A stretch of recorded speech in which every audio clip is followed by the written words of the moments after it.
안녕하십니까, 이용태입니다.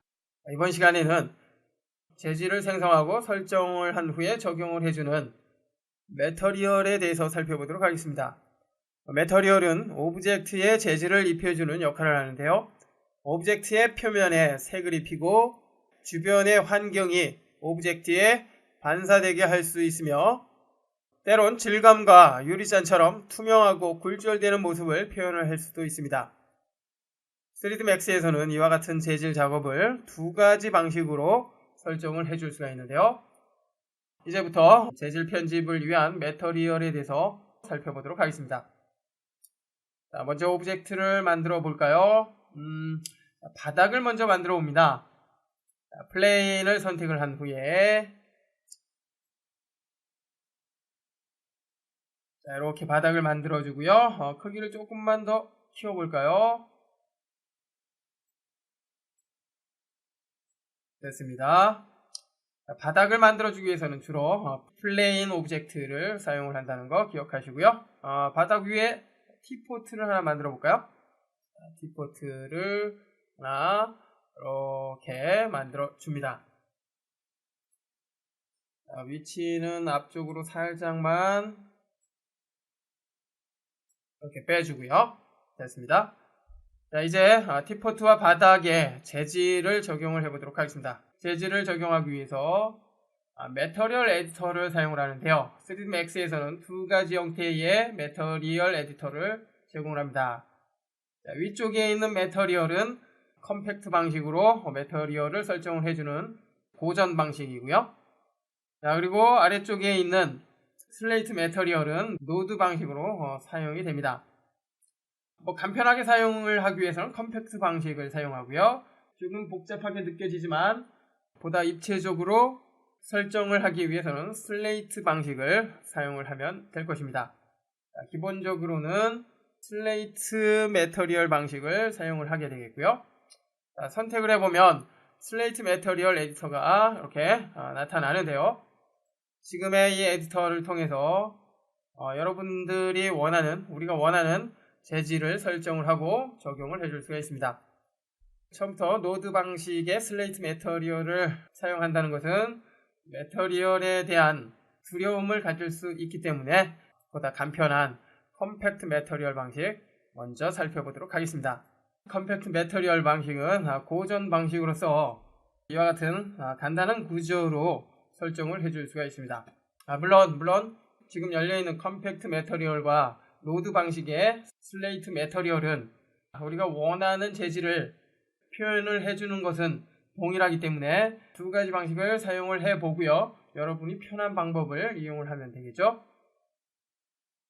자, 위쪽에 있는 이 부분이 슬롯이라는 부분인데요. 각각의 매터리얼을 만들어줄 때 이용을 할 수가 있습니다. 자, 첫 번째 매터리얼은 디폴트 1번을 사용을 해보죠.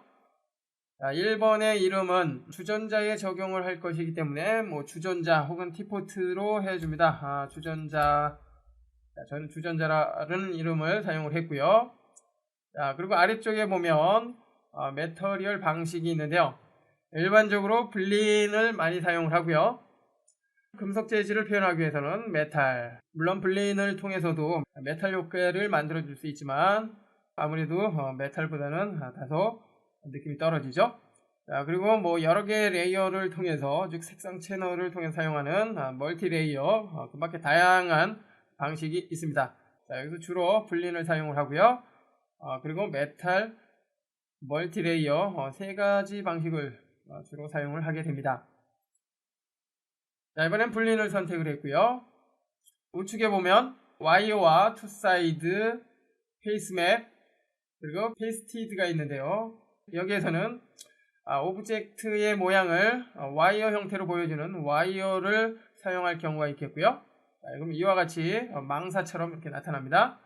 그리고 투사이드를 사용한다면 안쪽과 바깥쪽의 면을 모두 사용을 하게 됩니다.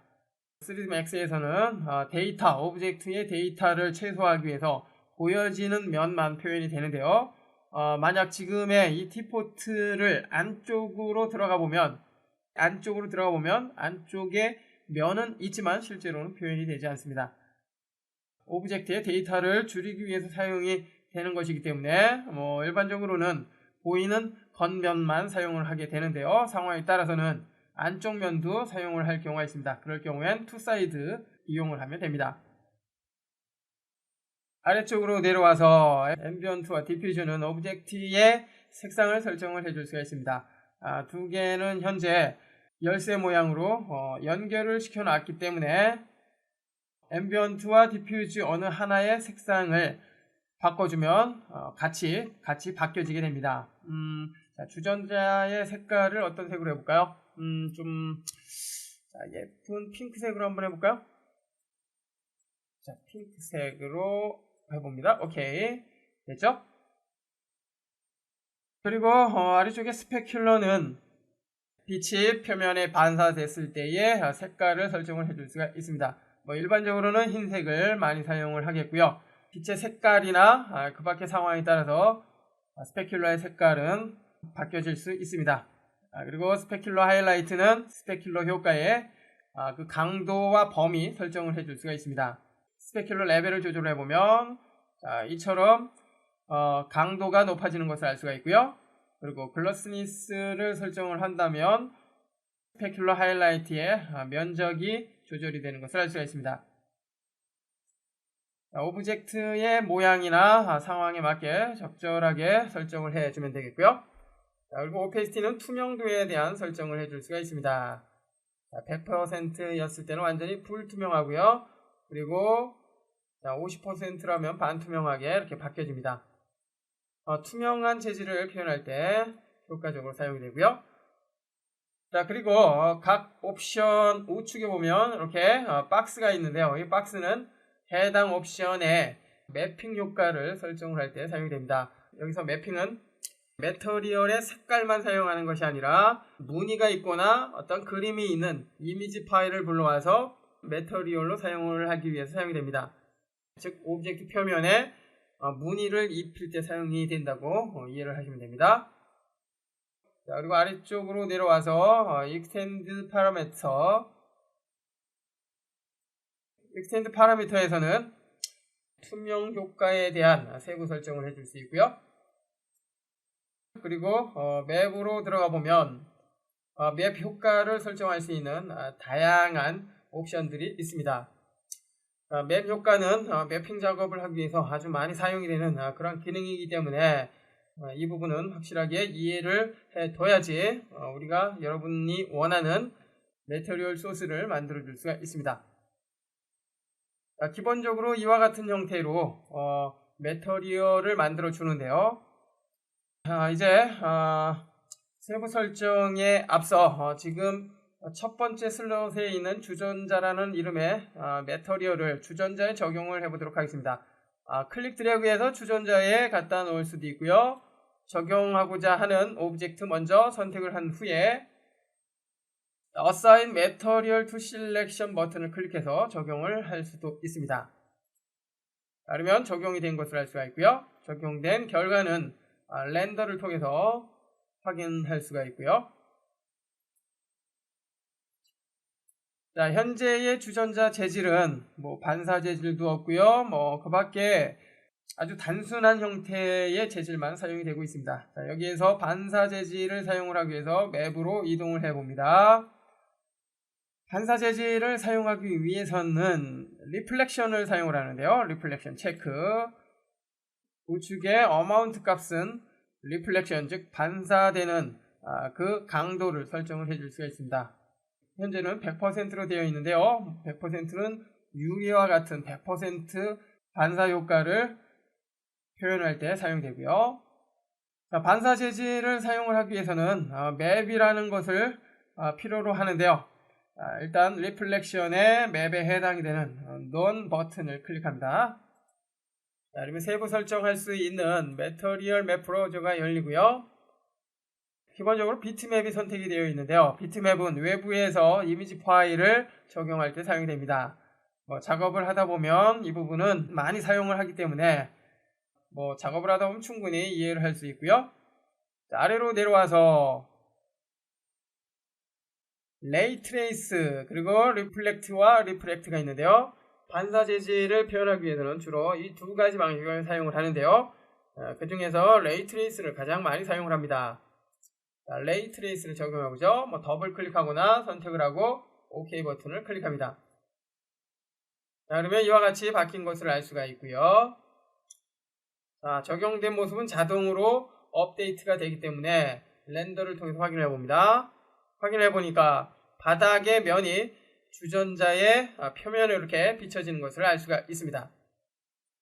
자, 이처럼 리플렉션은 오브젝트 표면의 반사 재질을 표현하기 위해서 사용이 된다는 거 기억을 하시고요.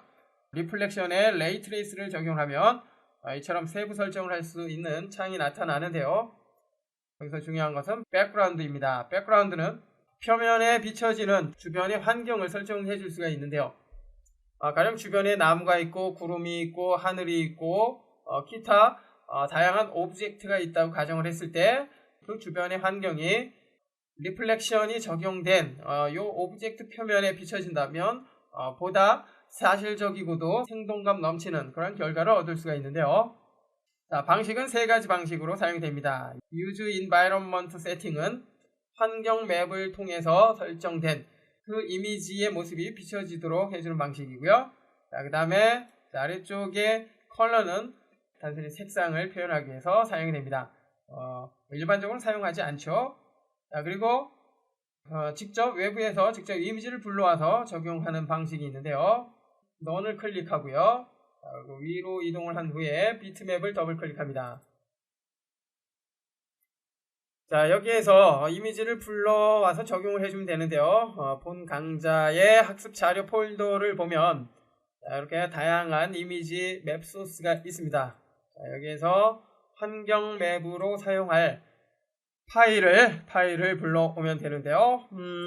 자, 현재는 실내라고 가정을 했을 때는 이렇게 하늘이 있는 이런 이미지보다는 실내에 걸맞는 그러한 소스를 환경 맵, 즉 백그라운드로 사용을 하면 좋겠죠.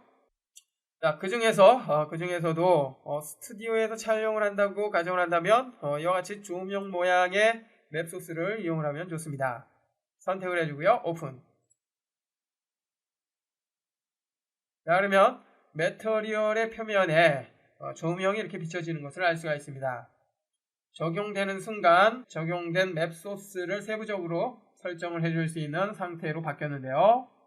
자, 옵셋을 통해서 맵 소스의 위치를 설정을 해줄 수 있고요. 그리고 타일링을 통해서 반복되는 맵 소스의 반복 횟수 설정을 해줄 수가 있습니다. 그 밖에 미러와 앵글을 통해서 설정을 해줄 수가 있고요. 자, 이제 다시 한번 확인을 해 볼까요? 확인을 하기 위해서 렌더를 하니까 어떻습니까? 앞서 백그라운드를 통해서 불러왔던 맵 소스가 이렇게 표면에 비춰지는 것을 알 수가 있습니다. 자, 이것을 환경 맵이라고 하는데요. 환경 맵을 적용을 했을 때와 그렇지 않았을 때의 차이가 많이 나기 때문에 일반적으로는 환경 맵을 사용을 하게 됩니다. 참고로 환경 맵을 사용하는 방법은 여러 가지가 있는데요. 지금처럼 백그라운드를 이용하는 방법이 있고요. 자, 렌더 메뉴에 Environment를 통해서 직접 환경 맵 소스를 불러와서 적용하는 방법이 있습니다. 이 둘의 차이점은 Environment에 사용이 되는 환경 맵은 씬 전체에 사용이 됩니다. 그렇기 때문에 여러 개의 오브젝트를 사용할 때 그 사용되는 오브젝트 전체에 환경 맵이 적용이 되고요. 특정 매터리얼에 적용된 환경 맵은 해당 매터리얼에만 표현이 됩니다. 참고하십시오. 설정이 끝났다면 다시 이전 설정 레벨로 이동을 해 주는데요. 이동하는 방법은 두 가지가 있습니다. 그래서 어드레스 기능을 사용을 해서 원하는 설정 레벨로 이동을 해 줄 수 있고요. 자, 그리고 고트 패런트를 클릭해서 이동을 해 줄 수도 있습니다. 자, 한 단계씩 이동을 할 때는 지금 고트 레벨, 고트 패런트 이용을 하는 것이 좋고요. 가장 상위의 설정 환경으로 다시 되돌아왔습니다.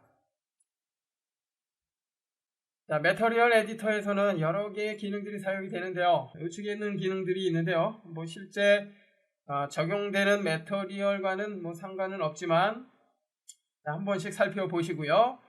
일반적으로 좀 아래쪽에 있는 이 기능들을 주로 사용을 하게 됩니다.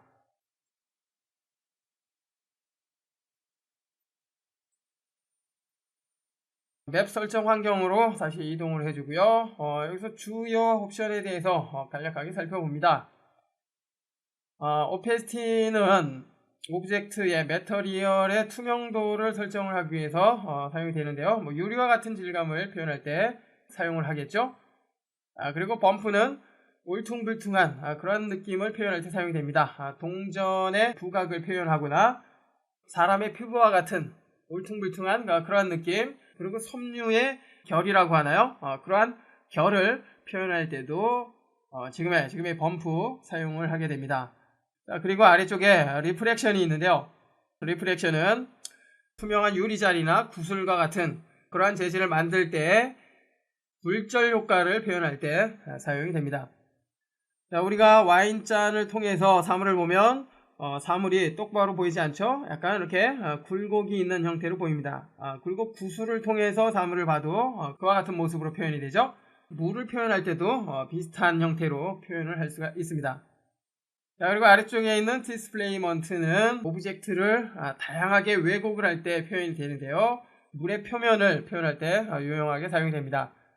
네, 지금의 이 맵 설정에 대해서는 실제 작업을 하면서 하나하나 살펴보도록 하겠습니다.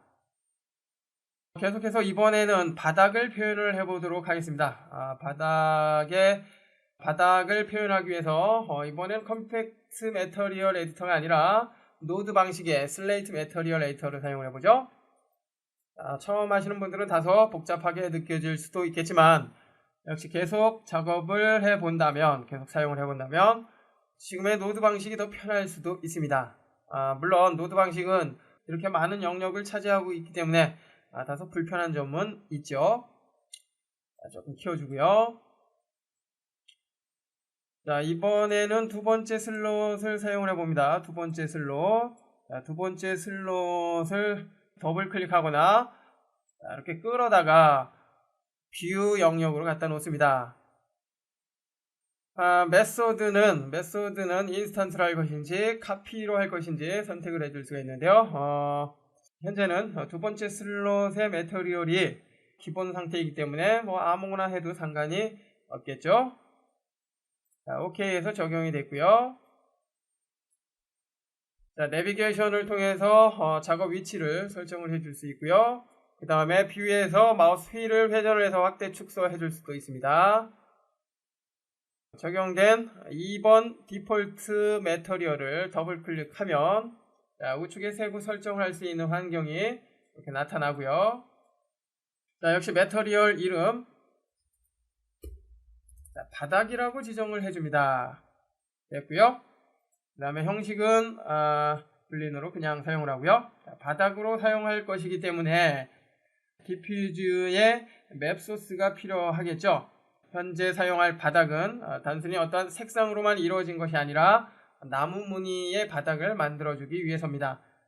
디퓨즈의 맵을 설정하기 위해서 네모 모양의 버튼을 클릭합니다. 혹은 아래쪽에 맵을 열어놓고요.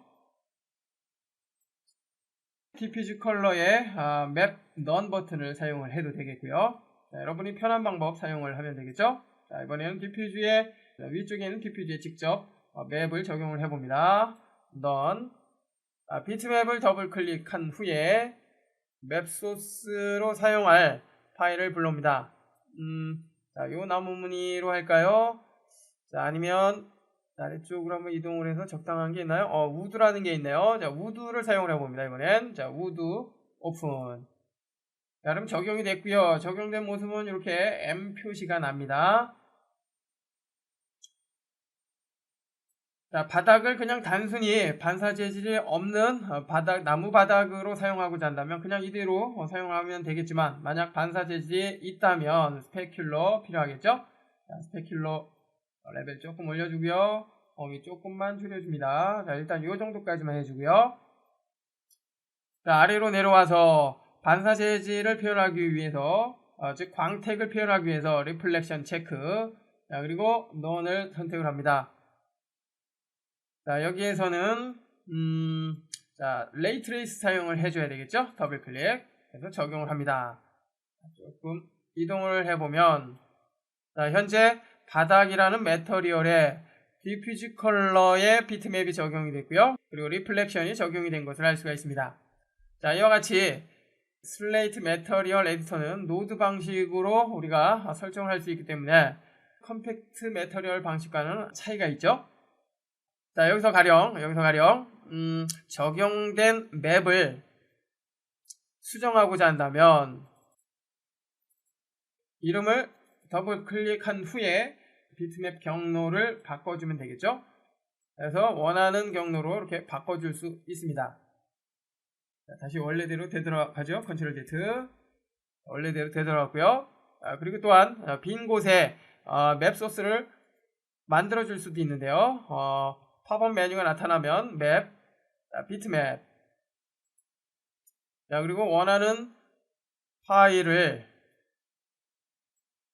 적용을 해봅니다. 대리석. 자, 그러면 이렇게 새로운 비트맵 소스가 만들어졌죠.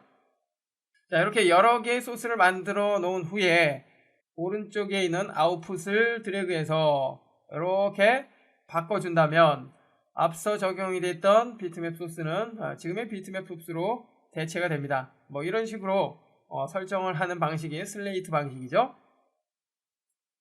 다시 바닥 매터리얼을 더블 클릭해서 활성화 시켜주고요. 적용을 해보도록 하겠습니다. 화면이 지금 설정 창이 크기 때문에 약간 좀 불편하죠. 적용을 해주기 위해서 바닥을 선택을 해주고요. 그 다음에 Assign Material to Selection을 클릭하면 지금 만들어진 바닥 매터리얼이 이 플레인 오브젝트에 적용이 됐습니다. 확인해보죠. 렌더. 자, 그러면 이렇게 적용이 된 것을 알 수가 있습니다. 리플렉션이 적용이 됐기 때문에 바닥에 주전자가 이렇게 비춰지는 것을 알 수가 있죠. 자, 이처럼 슬레이트 매터리얼 에디터를 사용을 하면 노드 방식으로 매터리얼을 설정할 수 있다는 거 알 수가 있었습니다. 계속해서 이번에는 나무 무늬의 바닥이기 때문에 나무의 결이 있겠죠. 그 결을 표현하기 위해서 범프를 사용을 해봅니다. 자, 그리고 또한 리플렉션, 즉 반사 값이 너무 큽니다. 한 40%로 줄여주고요. 다시 렌더를 통해서 확인해 봅니다. 자, 그러면 이전보다 반사율이 떨어졌기 때문에 반사되는 그 주전자의 모습이 약간 흐려진 것을 알 수가 있죠. 자, 리플렉션이 적용이 됐다면 역시 뭐 주변의 환경이 비춰질 수 있도록 환경 맵을 설정을 해줄 수도 있겠죠. 자, 비트맵을 더블 클릭하고요. 이전에 조명을 사용을 했었죠. 맵 소스 5번 오픈. 자, 다시 한번 확인해 봅니다. 렌더. 자, 그리고 조명이 이렇게 비춰진 것을 알 수가 있습니다. 보다 사실감 있게 해주기 위해서는 환경 맵이 필요하다는 거 기억을 해 주시고요. 자, 그리고 내비게이터를 이용을 해서 이렇게 보니까 레이 트레이스에 또 다른 비트맵이 적용이 됐다는 거 역시 이렇게 확인할 수가 있고요. 계속해서 더블 클릭해서 상위 레벨로 이동을 해주고요. 비트맵을 설정하기 위해서 None을 선택을 합니다. 자, 비트맵을 더블 클릭하고요. 자, 나무결을 표현하기 위해서 사용이 되는 비트맵은 요런 게 필요하겠죠. 나무 무늬의 범프맵. 범프맵 소스로 사용이 되는 이미지를 보면 흰색과 검정색을 사용을 하는데요.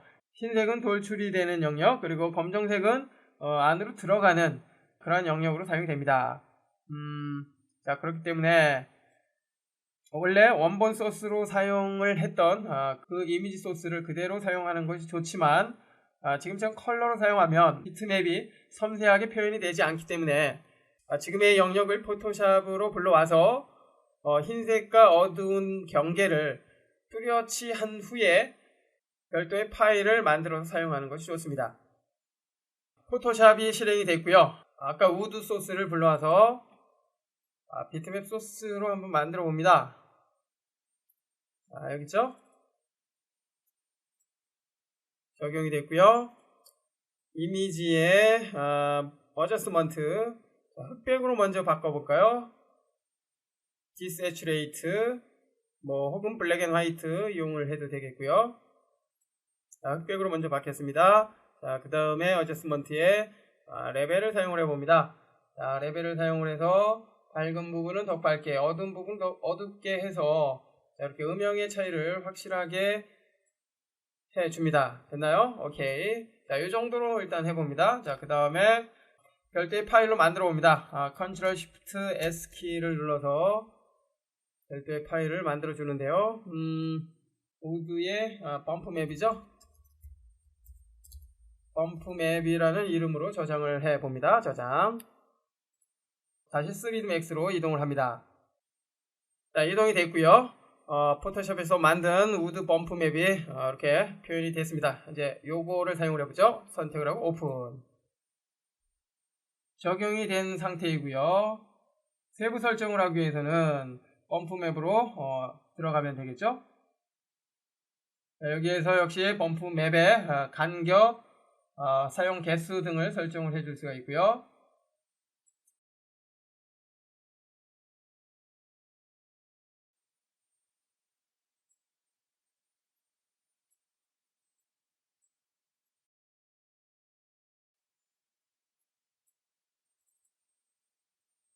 가장 상위 설정 레벨로 이동을 해서 범프 맵의 어마운트 값을 조금 증가를 해봅니다. 50.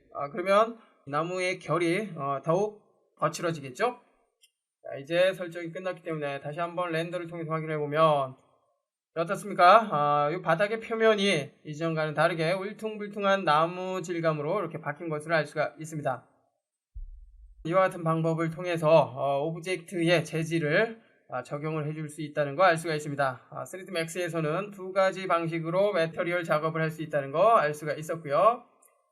참고로 보다 섬세한 렌더 엔진을 사용하기 위해서는 지금의 기본적으로 사용이 되는 스캔라인보다는 멘탈레이 혹은 V레이를 사용하는 것이 좋은데요. 기본적으로 3D Max는 멘탈레이를 제공을 합니다.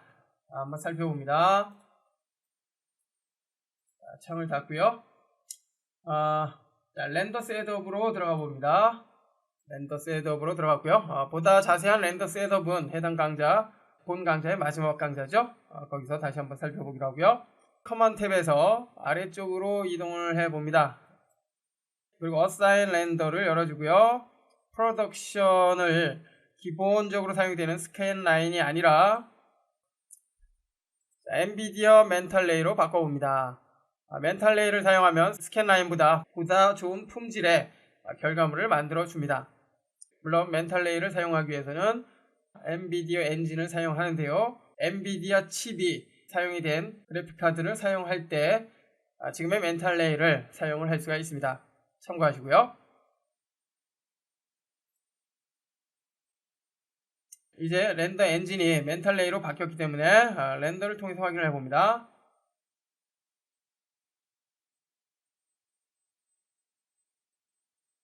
확인을 해보니까 이전의 스캔 라인보다 훨씬 섬세하게 표현이 된 것을 알 수가 있습니다.